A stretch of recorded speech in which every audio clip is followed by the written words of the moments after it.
Hello and welcome to Reflex Point, a weekly podcast where we review and discuss the series Robotech one episode at a time. We're your hosts, Major Medina. I am Paul Marquez. And this week we're talking episode 4, The Long Wait. The episode first appeared on television on March 7th, 1985, and the overview states, the hyperspace jump strands the SDF-1 in deep space, and the crew must rescue thousands of survivors from Macross Island. After crash landing in a deserted section of the SDF-1, Rick and Minmay face starvation as they struggle to survive. Okay, so one thing I wanted to note early on, in fact, there's a little bit of housekeeping we had to do from episode 3. It is Rick launching off of either the Prometheus or the Daedalus as it's attached to the SDF-1. But there was a question last week of, where's he launching off of in that great shot? But that brings me to another point. First off, I'm still not skipping the intro. And in this case, I actually ended up watching, just because I was curious, I ended up watching the digitally remastered version, the original Macross series, and then in addition to that, I watched the original broadcast version. And here's the thing. I forget how exciting that original broadcast version intro is. Completely different, right? You think it's better than the enhanced? I do think it's better than the enhanced because it gives you all 3 generations in there. And I guess it's when you know what's going to happen. You're like, you know what? That's coming up. That's coming up. Man, I can't wait to see Dana. Man, I can't wait to see Scott Bernard. And in the enhanced, they don't. See, a lot of it I've been listening to more than actually watching. And so what's hitting me is that you can tell that there's more realistic, airplane noises in it, and like Gatling guns, and it's a very rich sound, and I've enjoyed that quite a bit. Oh, that's fair. That's a fair point. It is. I guess it was just me looking at the original broadcast, and it was nostalgia, is what it was. I had almost forgotten what that original intro was after having watched the digital for so long. Okay, I'm gonna have to check it out and watch it because I thought it was just a soundtrack over the original animation of the intro. No, man, it's all shots, and you'll know it the minute you see it because I know this because the only way I saw the original was through your VHS. You know, you get shots of all 3 generations. You get that lineup, the 4-person lineup of Scott, Rand, Rook, and somebody else. Maybe it's Lunk. I think it's Lunk. Is it Lunk? Yeah, you get that 4-shot side profile shot of them. Mm-hmm. You get to see the Regis, do that fly up into the sky. Like a phoenix kind of thing? Right. And they had that Dana shooting at the screen as the bumpers for the commercials too, right? I believe so. Like Robotech will be right back. Right. Yeah. It was exciting to see. So if you get a chance, watch the original broadcast version again. It'll just take you back to your old VHS. I watched it for a very specific reason, and we'll talk about that a little later. But in this, so the narrator gives a little bit of backstory. Doesn't go too far back. If you'll remember in episode 3, I was saying the narrator's recapping episode 1 and 2. But in this one, he just recaps the fact that they've done the space fold and that they're on the other side of Pluto, or about to be on Pluto. So we get scene 1, right? Global on the phone saying he doesn't know what happened, but the priority is to get the civilians on board as fast as they can. Lisa informs Global that they can't communicate with the aircraft carriers, which weren't meant for outer space. That's like a tension riser right there. And then Global tells her to bring carriers alongside the ship, which is exciting when you know what's going to happen, but also exciting in the fact that, okay, they did the space fold. We have Prometheus and Daedalus included in that. Here's my question, because Global says, like, all those human lives lost. Just from this scene and this scene alone and knowing about the space fold from the original episode, how many civilian lives, in fact, not even civilian, how many lives do you think that he feels personally responsible for. How many lives is Global carrying on his shoulders? What is, I don't know what the crew what is it, compartment is for an aircraft carrier, but it's a lot, right? And so there were two of them. So, and these were super carriers, probably beyond even what were what the most modern carriers of today can carry. So, probably a lot. He probably killed quite a few people. So are you saying that the crew of the aircraft carriers were probably killed? Yes, they were. Because in the book, it goes in a little bit further of how they, like, cleaning up the bodies of everybody that died in those aircraft. They weren't made for the vacuum of space, so they all freaking died. So the number, I couldn't place an exact number, but I know it was probably a lot. But at the same time too, like, I don't think he knew that fold. Like, he didn't know. How could he have known you weren't supposed to fold that close to a planet?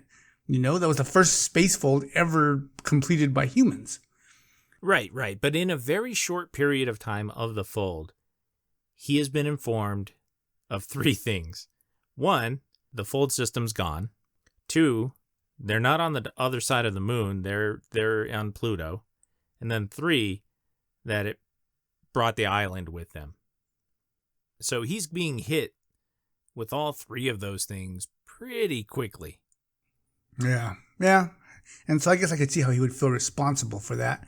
I don't really think he had a choice. You know, they were getting hammered on Earth, you know?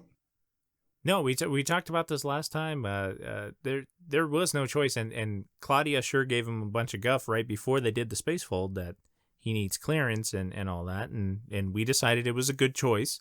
He had no other choice but to make that fold. But now dealing with the reality of it, it was, I think there was quite a bit of lives lost at that time. At least two carrier ships worth. And think about that. Like, you know, for me, it was always like, growing up, it would be like, well, don't you want to be a doctor? Doesn't everybody want to be a doctor? And I always thought, no, I don't want to be responsible for somebody's life. So to be the captain of a ship who ends up responsible for however many people's deaths, like, that's pretty brutal to be hit with. Yeah. He definitely got a heavy burden on his shoulders from a very early start. Yeah. Poor Captain Global.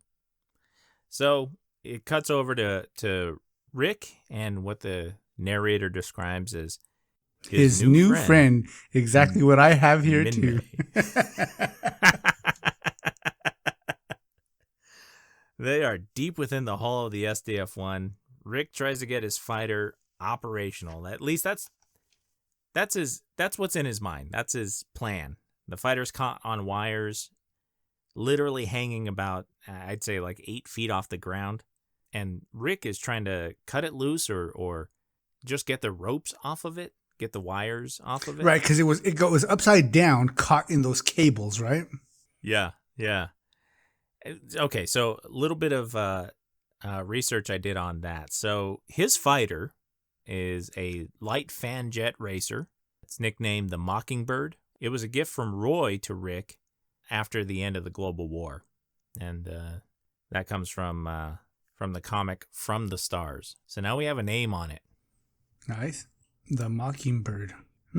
It fits, I think. Yeah, I like it. It's cute, right? It was a cute little jet. And it kind of shows the exactly how Rick Hunter just wanted to be a pilot. There was nothing warlike about that fan jet, you know? Right. Except for those booster compartments coming shattering down off the back end. Right, but think of that more in the sense of like these street racers putting NOS in their car, right. that to make it go fast. They're not trying to engage in war. They just want to go fast, So when you're a pilot, it was probably the same thing. He hit that little button, it burned that special gas, and he thrust at some crazy speeds that amateur pilots never really got to. There you go. I like that. I particularly like the fact that it came from Roy. So he would have immediately clocked it when it came in during the exhibition. So the fighter's hanging upside down. It's cotton cables. Rick's trying to get it loose, but I don't know. What's his plan? Again, for my research, that ship, it weighs about 1,400 pounds. If he gets some ropes loose and it comes crashing down, I mean, it's going to cause... Minmay's just standing right around it. It's going to potentially hurt her. Yeah, but he's not in his right mind, dude. Like, I've been in a car that was upside down, and it's a weird thing that takes over you, because when I crawled out of it, my first thought was to try to flip it back on its side. Like, just watch. Really? Yes. Looking at it, like sitting there on the freeway upside down, I started to try to flip it back over. And my brain, something in my head knew, what am I doing? But I couldn't help myself. Like try it. Get it? Just seemed like the right thing to do. Yeah, huh? yes. A little bit of shock. Okay. All right. I mean, if that's happened to you on the freeway, I can imagine if you were suddenly transported into space. Right. and have a crash. You know, a bunch of alien people are trying to shoot you down. Okay. All right. Hey, you've brought me back into real life there. So he's got his plane upside down, hanging upside down. What I like about this episode is I think that it shows the angst between, first of all, so Roy gets mad at Captain Global because he's told that he can't go look for Rick Hunter. Right. You know, and Global's telling Roy, like, there's more important things to do, and he's like, I'm sorry, or let's copy that, sir. You know, thank you, sir. And he obeys orders, but he does it in a very, very passive aggressive way.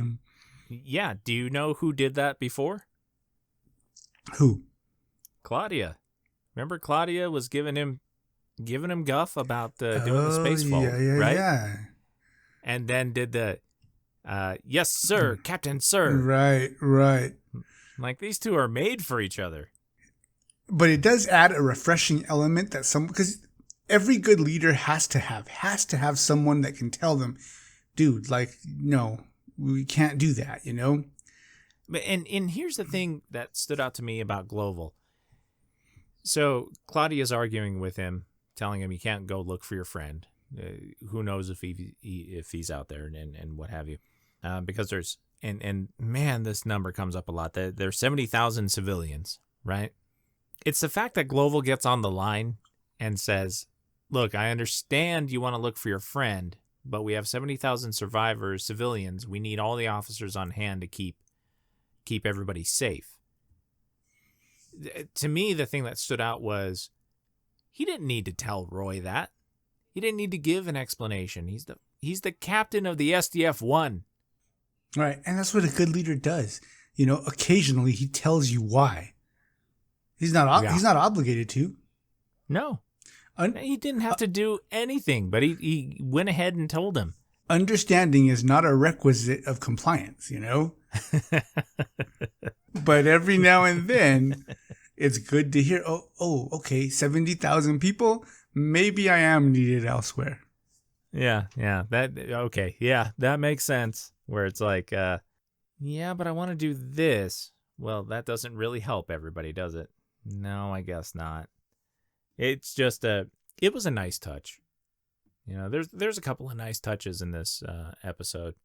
And then the second part, imagine being stranded when you were 19 with a 16-year-old girl, and from what the storyline is supposed to be, she's super hot, okay? Right.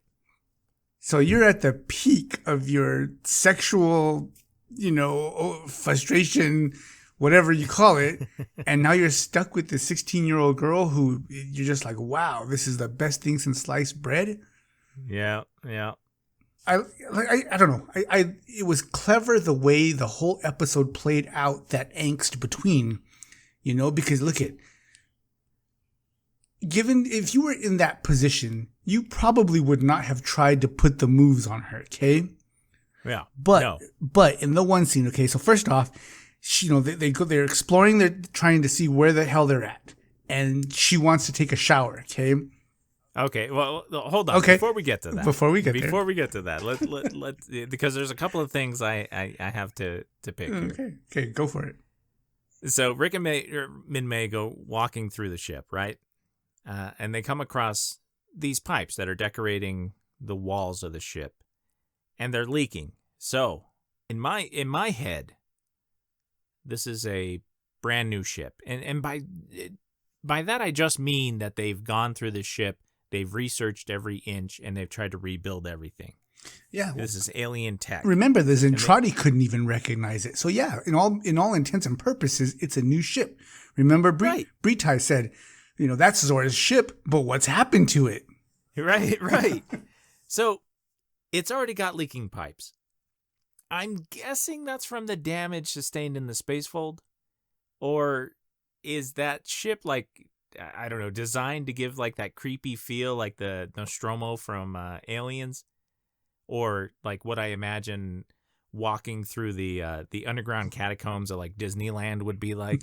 Right. It's like, is it supposed to be alien and creepy and weird?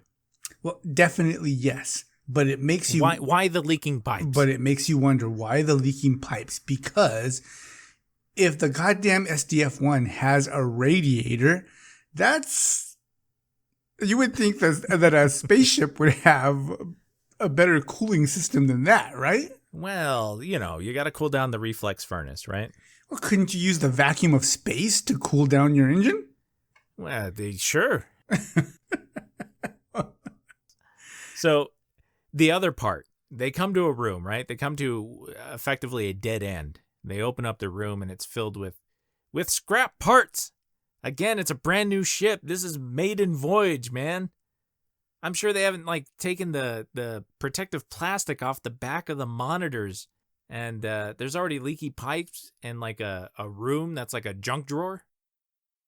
The only thing I can attribute that to is the massiveness of the project. Okay, like they had to move on from place to place, and they probably left stuff that, if you would think about it, you would walk from one end of the ship to the other to remember to pick up some scraps that you left. Yeah.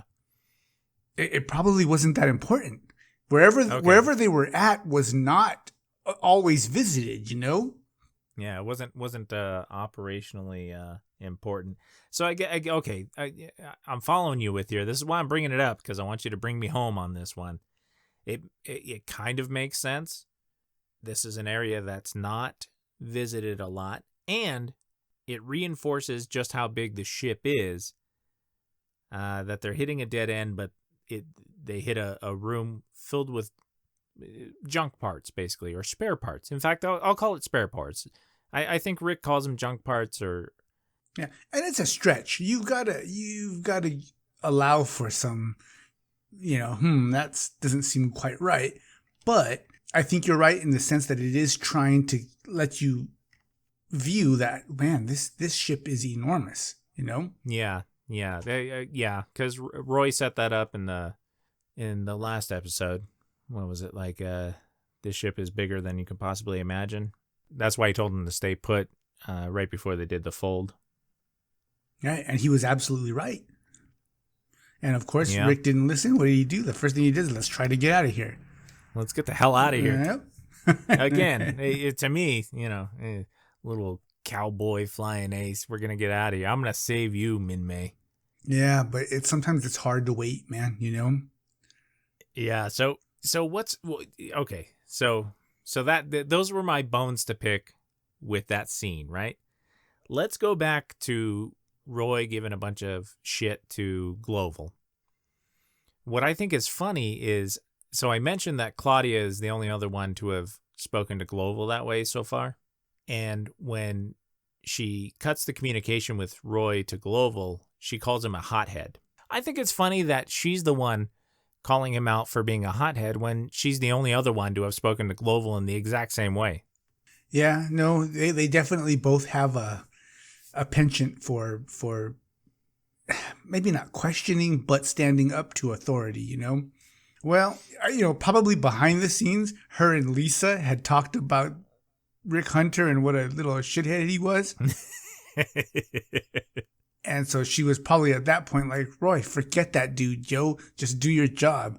You know, she was privy to the information of how many people just died on Daedalus and Prometheus. And she probably knew Global didn't need this. Because there's been some people I've hated. But when I see something that's being, like they're getting blamed for something unfair and someone else is trying to, like, make something harder on them, I'm like, no, dude, no. Just get what you're supposed to do done. And she probably felt that for him, you know? Yeah, that's fair. That's fair. Either way, Gloval's got the patience of Job, right? Definitely. And I think that's what the episode on top of, it tries to put the drama on this young teenage love and then this responsibility of command and show the drama of both of them, you know? Yeah, I agree. All right, so moving on. Rick and Minmay, they find an airlock room with a Zentradi-sized door. And they come upon a window that shows a city's worth of debris floating outside of the ship, which I thought was a good touch. And I paused it a couple of times. I was trying to define anything that was out there. The only thing I really saw was like a tricycle. Right. I couldn't see anything else. Boy, I was really hoping for something. Maybe an Easter egg. Maybe, just something. But no, then we cut back over to the bridge. Lisa says that the captain is beginning inspection and coffee's being served. So, look, it's not Studio Ghibli type food in this universe, but the coffee that's being served looks so damn good. While I was watching it, I had to get up and get myself a cup of coffee. And I also thought, wow, I want an SDF1 coffee cup. Or the fucking hat, dude. The hat. The hat? What are you talking about? The baseball cap, the SDF1 hat. Oh. Like if you're... Yes. I've got my Max Sterling VF1J staring right at me right now. Not a sponsor.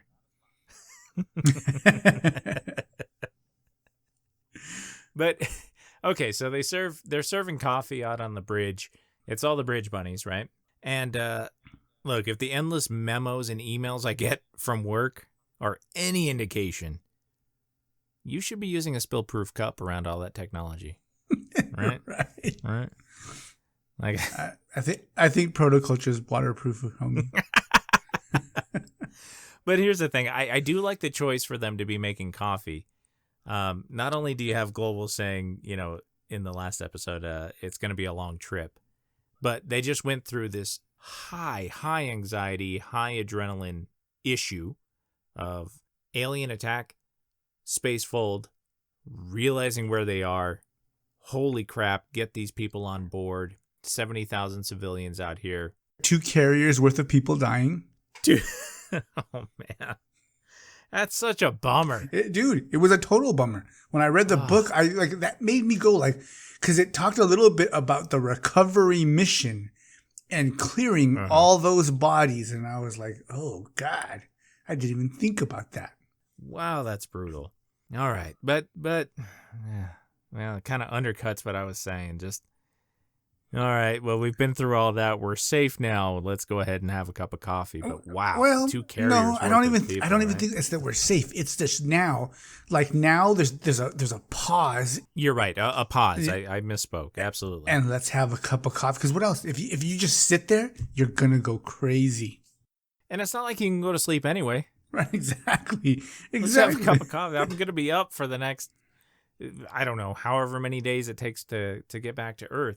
So it'll help you stay awake, and it'll make you feel a little bit better. And it was probably some damn good Nespresso, too. Not a sponsor. But what's funny is during that scene, they have what I would normally call like a back from commercial break discussion. It's a little recap of their situation. Claudia's again giving Global some shit for using the hyperspace fold. She's still upset at him for doing that. And then they have that discussion about not using the standard communication system because they could give away their position, right? So it's a little bit of, hey, let me tell you where we came from, Let me tell you where we're at. Let me try to fill in a little plot hole that some of you people could say, well, why don't they just send out a communications?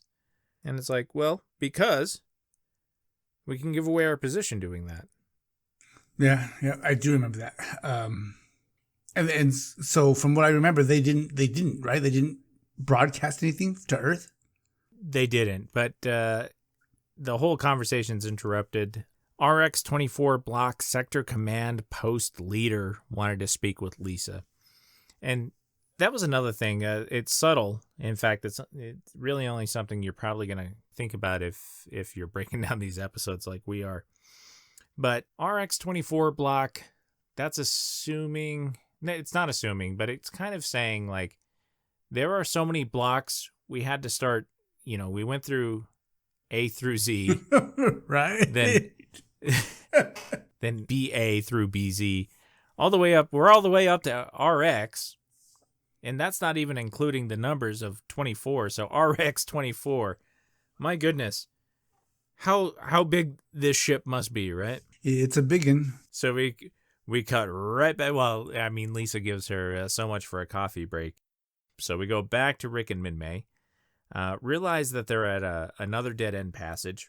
And at this point, Rick asks if Minmay's leg feels any better. Where did she hurt it? I don't remember. Okay, so that's the exact thought I had. In fact, I even have that note written down. That's when she says she feels thirsty, right? Mm. And Rick remembers that they're surrounded by water. Right. So he and Minmay Rick starts trying to break open one of these water pipes, right? With a pry bar, right? With a breaker bar. And right before Minmay joins him in doing it, because she sees he needs the extra strength, she takes off her heels. Got it. Oh, okay. She's been walking around the ship in heels, and that's why she was taking a break, sitting down, and that's why she says her legs were hurting. And it was one of the main things I was looking for. I thought there was maybe a missing scene from the original. No, she took her heels off just the same and went to help Rick. And I was like, oh, okay, she's been walking around in heels. Gotcha. Now, is this to get a drink of water? Yes. Yeah, because she says she's thirsty. Right. And then Rick has that like, oh, wait, why didn't I think of this before? Because his ship doesn't carry any water rations. And they break open one of the pipes. It's spewing out water, and they're drinking from it, confident in the fact that it's pure, clean drinking water. There's no additives. There's no antifreeze. There's no, alien technology within it. Boy, they just start drinking, don't they? Right, and I always imagine that on the bridge, there's this red light going, emergency, overheating in section, RZ, whatever. And it's at that point that, out of nowhere, Minmay decides to take a shower. Okay, so I have tried to get in touch with my feminine side just to try to understand women better, okay? I seriously doubt that at a time like that, a woman would just say, hey, you know what would feel better right now in the bowels of this huge ship with some guy that I barely know would be if I just stripped down and took a shower. So we have Rick gives an exceptionally creepy, like, what a great idea, Minmay. She starts to unbutton her dress, and he's like, you know what? I'm in. Let's do this. I was going to say we should take a shower. So I'm trying to figure this out. Are they trying to be a little provocative for the audience? Or are they making sure that we know conclusively, despite the fact that it's been obvious the entire time, that he's interested in her? That's what I think it is. Again, trying to show the angst of being trapped with the opposite sex, and you're young, right? And you probably at this point both think you're hot. Right. Yeah. So here's an interesting thing. In the Japanese version, she does a scream. Rick comes running in. and says, don't worry, I'm coming, I'll save you. And then surprised to see her doing nothing and her going like, huh, well, I'm glad. I'm sure you ran in, right? Didn't he try to sneak a little peek? Yes, he did try to sneak a little peek. She gave a little. And then she gave a little yelp. Yeah, she gave a little yelp. You're right. And he tried to pretend like, what happened? And she's like, I thought I saw something. Here's the thing I find interesting. So in the Japanese version, after Rick comes running into the shower and she's like, like, and he's like, whoa, nothing. Okay, I'll leave. She then says, maybe I teased him a little too much. Well, which I like. Yes, yeah. Because it gives her agency. She's not dumb. She knows what she's doing. She knows that she gave that little scream and he came running in. In the American version, who knows why did she scream? What's the impetus for that? I thought that the American version tried to make it seem like she noticed him peeking, like she saw his shadow or something. So I think it was more for an American audience of the woman chastising the man for, hey, what are you trying to do? I'm a proper woman, Yeah. Although I don't know, they betray that a little bit further in the episode. Minmay's all over the place in this for me in the American version. Japanese version, much better in their portrayal of Minmay for this episode. Minmay gets a bad rap, I think. The American version definitely tries to make her more of an antagonist for Rick than anything else. I think they were trying to work with what they had. And so it does end up being kind of disjointed. She's up, she's down. She says things that seem leading, but then doesn't. And then we do have actual plot points in later episodes based purely off of this episode. But regardless of all that, regardless of how we feel about Minmay, and I'm saying we as the general Robotech public in our dislike for Minmay, and I think that's born mostly out of how much we like Rick. The point being is that little difference there, that maybe I teased him a little too much, that made me like her a lot more. Right. That made me understand her a lot more and understand that scene. Okay, so in the Japanese version, do they show her ass? They do full frontal, buddy. Seriously, really? No, they don't. Oh, that was a what? No, they do. And it's the reason I watched the original broadcast version, because I was like, well, how did they deal with this? And they just do a quick cut. They do the pan up from the legs, skip the butt, and go to the shoulders, Were you caught off guard? Yes. I didn't expect it. I was like, whoa, wait, what? That's when I realized that there was more on, in these than I thought, other than just sounds in the intro. Because remember, earlier you had said you liked the way as a kid that this show respected you because, people died. There were consequences. It wasn't G.I. Joe where missiles could hit you and then you ejected and you were okay. Yeah.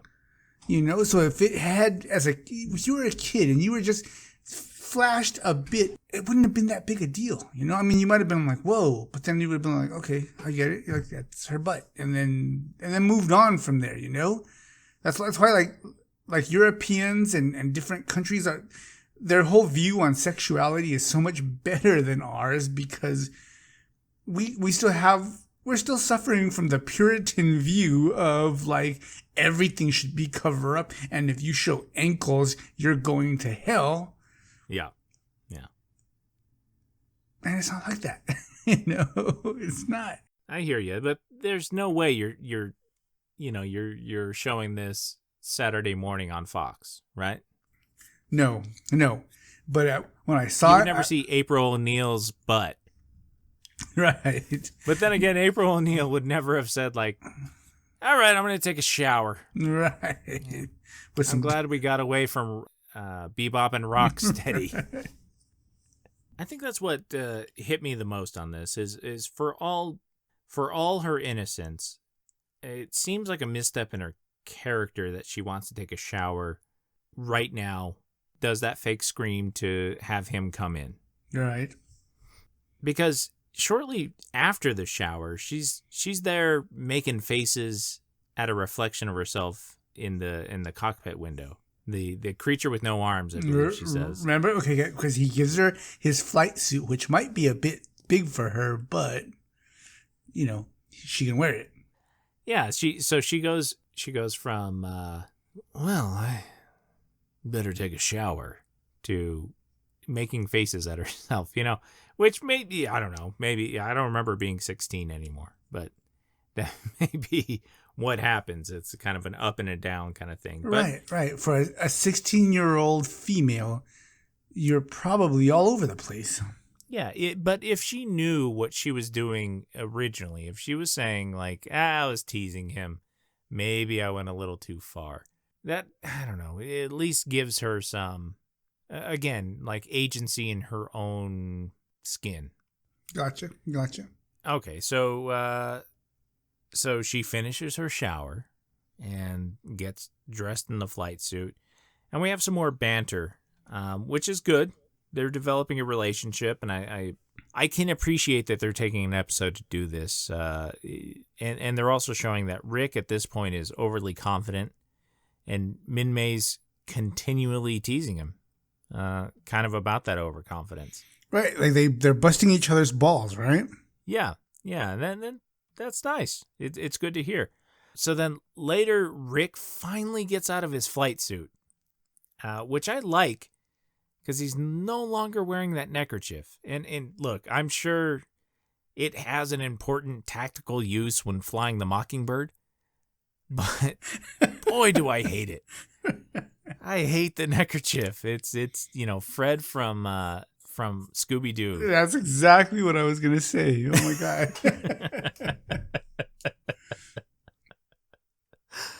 I just hate it so much. It was nice to see him in just a pair of pants and a white T-shirt, because that's what I expect a flyboy to be wearing, outside of the flight suit.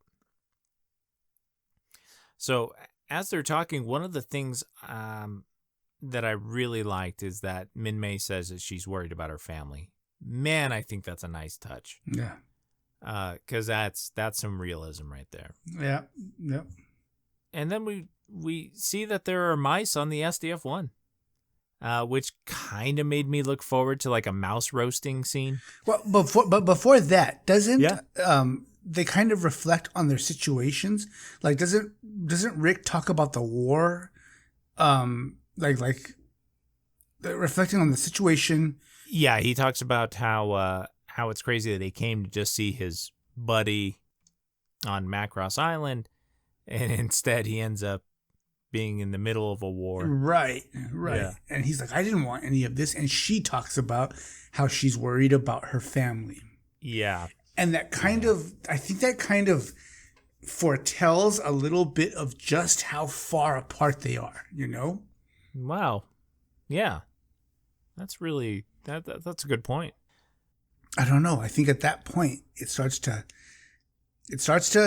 show that almost like a Romeo and Juliet type of thing, where star-crossed lovers are going to meet a tragic end here. That is really, really deep, because he's worried about himself, right? Mm-hmm. He's thinking about himself. She's thinking about her family. Yeah. No, I'll have to rewatch that scene with that in mind. So she dozes off. That mouse goes across her chest.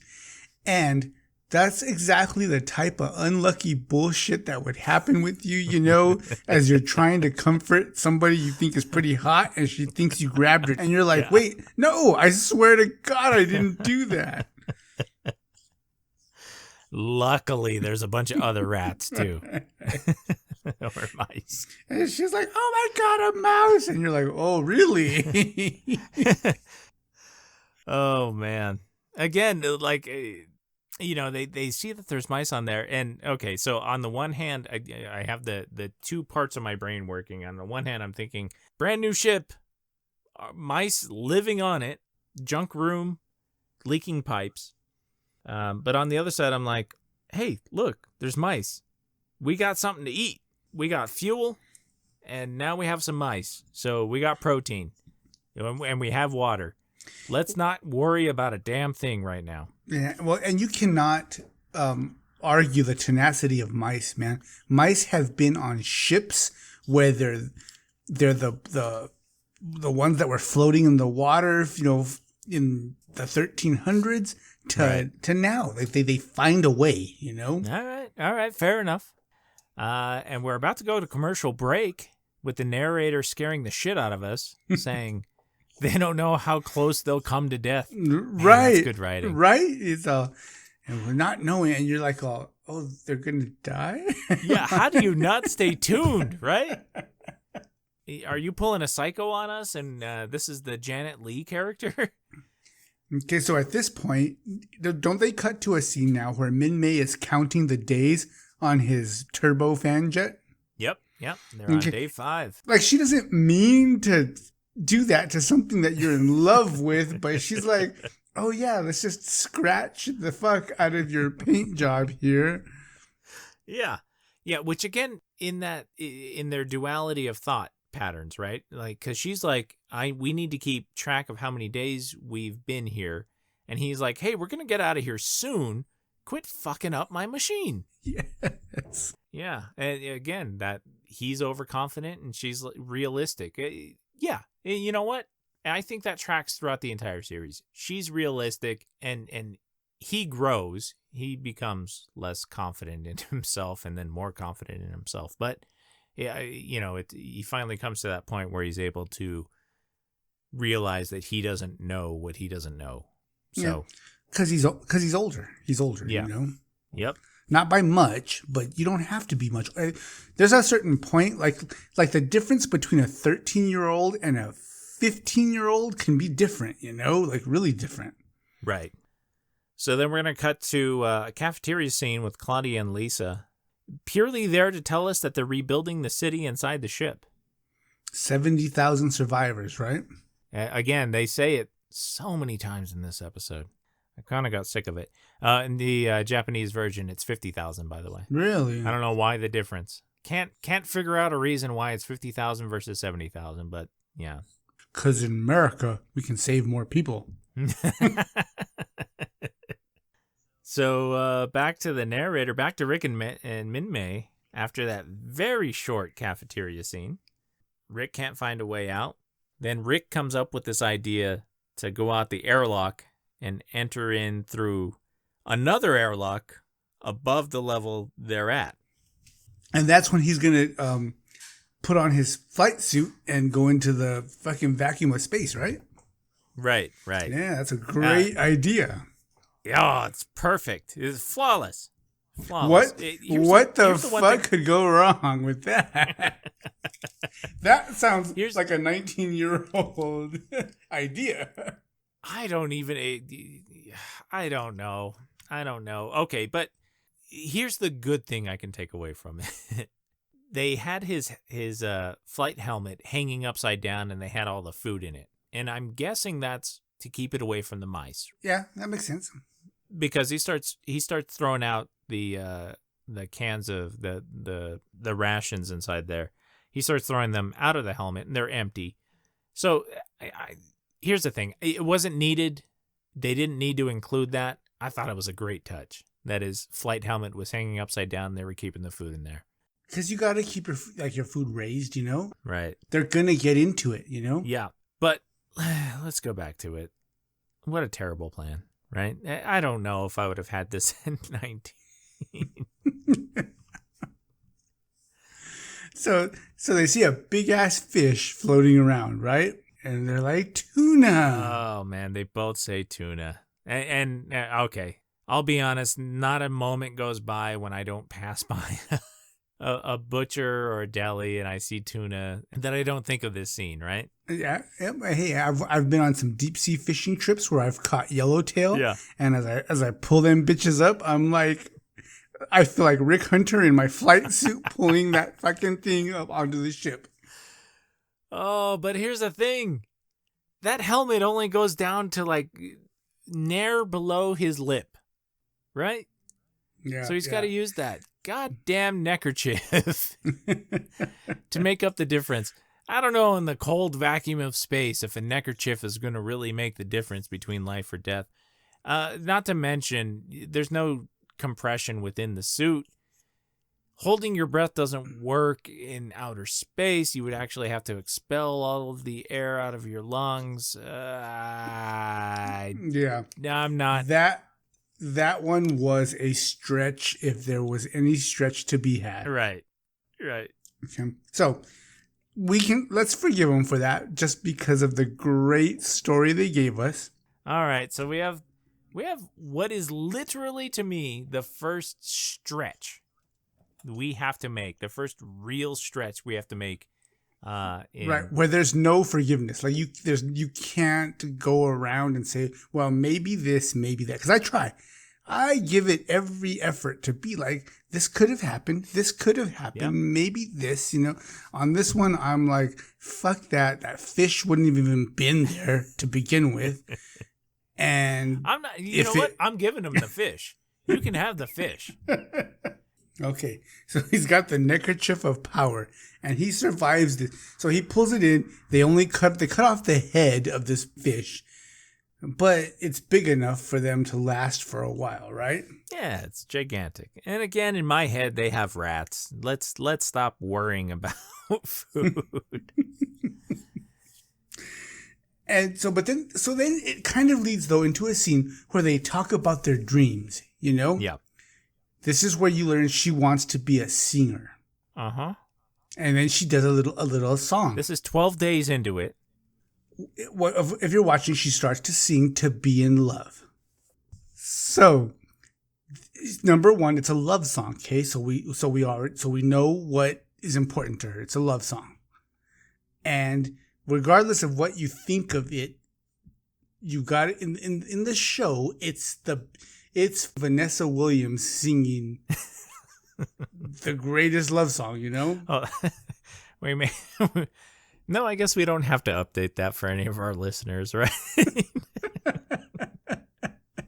Why would we have to update that one? Yeah, it's like, okay, general age of our listeners are between the ages of me and you. So, yeah, we don't need to update. So imagine that. Imagine if you're in there with a world-class singer and she sings for you, you're just like, he was mesmerized, and that music can have that kind of power. Oh, you know what? She could be the worst singer, but you're stuck in this situation. You already think she's beautiful. Just by bias, you're going to be like, wow. Okay, but she ends up being like a superstar. So it wasn't even that. It was you with this hot girl who sang with the voice of an angel. Okay. All right. I'm with you. And so he was like, wow. What does he say? He's like, you sound beautiful or that. Yes. And then she mentions that, but what she really wants to be is a bride. Okay. All right. I'm back there.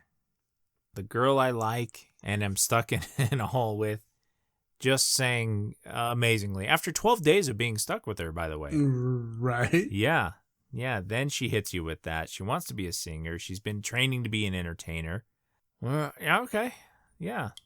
And then she wants to be a bride. And then she starts to break down because now that's the breaking point for pretty much about anybody, I would think. Hold on. Something's coming to me here. So, you've been stuck with this girl for 12 days, right? You already thought she was beautiful. Then she sings like an angel. Your heart breaks. You fall in love, in that moment. And then she says, I guess what I really want to be is a bride. And then Rick goes, huh?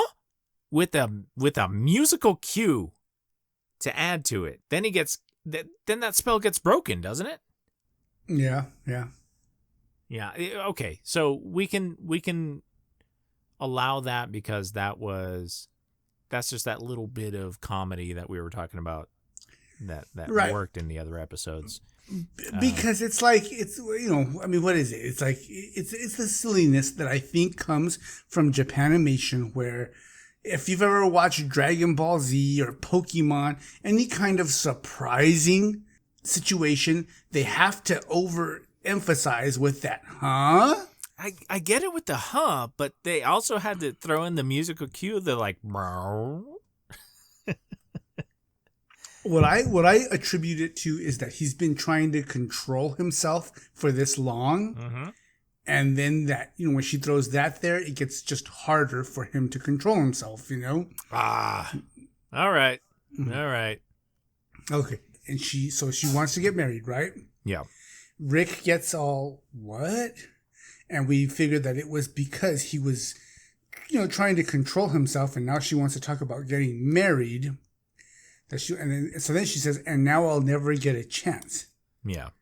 And then he says, we could pretend, right? And again, that tactical neckerchief comes in. Dude, Robotech.com should sell a neckerchief. I'd buy it now. It is multi-use, man. Yeah. I'd be like, not only can I survive the vacuum of space, I can get chicks with this too. So yeah, that desperation hits Minmay. She doesn't think they're gonna get out, right? And Rick's being supportive. We're gonna get out of here, And do you think he does like we can? But then he's kind of like so wishy-washy because she goes, "Will you do it if you want to?" He's like, "If you want," or come on, Rick, man up. But at least he suggested, and I'm not in love with the fact that he says, it's a pretend wedding. Of course it's a pretend wedding. Like, give her what she wants, man. But, she agrees, and they start, but the spell is broken like halfway through, and she's back to being scared and hopeless. One thing I wanted to mention is that in the original, she suggests that they just go out into the airlock and get it over with. Commit suicide? Yeah. I love it. Wow, that's fucking awesome. Not that they want to commit suicide, but that's such an adult thing of I could see that. Like that's why people like World War II soldiers had that fucking poison pill, Yeah.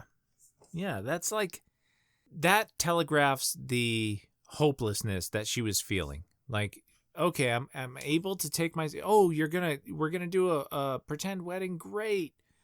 You know what? Why don't we just get it over with? We know what's gonna happen. We can't get out of here. The inevitable. And then she asks him to kiss her.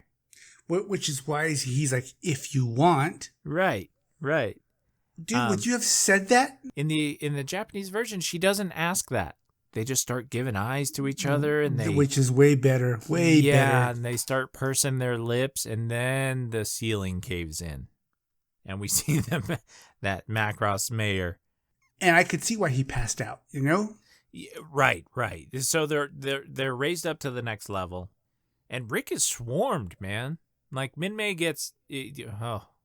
Thank God Jason's alive. Right. So they get raised up, and we see that the entire Macross City has been rebuilt inside the ship. And people are hitting Rick, like, thank you, son, blah, blah, blah. You're just like, oh. And you're malnourished. You're probably dehydrated, unless you're getting all the water you need from the coolant of the SDF-1, but it probably has some side effects to it. 12 days later, it still can't be spewing in a geyser-esque let's take a shower way, can it? Not without someone noticing. Or it flooding the whole section you're in. Here's the funny thing. All right, so the intercom... and then it gets weird. So Lisa comes over the intercom, and she says... it's just a construction accident. Or no casualties, right? No casualties. So in the original Japanese version, that intercom says, the attack on the ship was a small-scale enemy ship, and Valkyrie Squadron destroyed them. Wow. How strange, right? Government misleading things, right? Okay, Bill, because there's more of that. We'll get into that a little bit different. But yeah, that's not the only part, man. I didn't get that because I didn't see that part. But in the book, there's something a little bit different later on. Crazy. So really? This sets the precedence for that. Can't wait to hear that. This is the potentator of conspiracy. The potentator. Now, what is that? That is the largest fry in a bag of French fries. All right. So, end of the episode. I'm going to ask you, who's your MVP?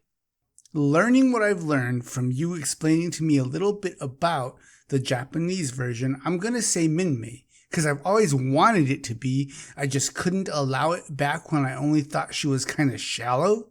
Sure. But now, dude, I give her some points, and I would say MVP. Look, I never thought I would be saying that the original Japanese version was superior. Mm-hmm. I've always had problems with this episode. When I was a kid, it was just that it was boring. The only action is tuna. So, I chose my MVP early on. And I'm sticking with it. It's going to be Claudia for continuing to give Global shit about doing the space fold. Yeah.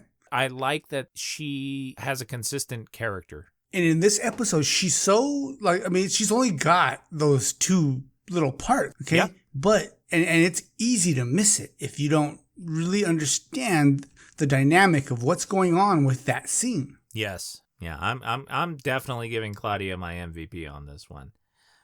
All right, so give me your rating of this episode. That's a rating of 1 to 10 out of 10 Veritex, 10 being the highest. Okay. I'm going to give it a rating of 4. Okay, but with an essential rating of 10. Okay.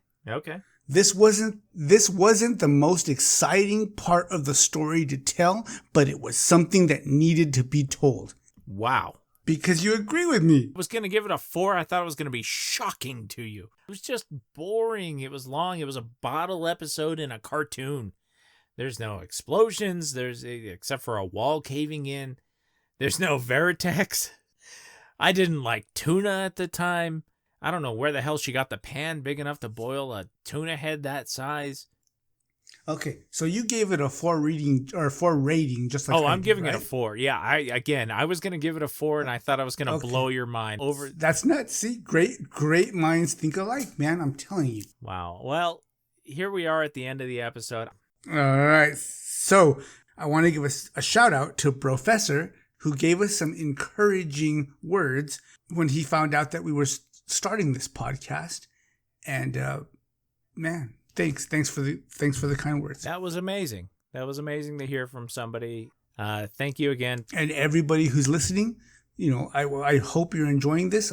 We hope that it's a distraction from the COVID virus and everything that we're sure you've been bombarded with. Yeah, it's certainly the best part of my week. So thank you guys for listening so much.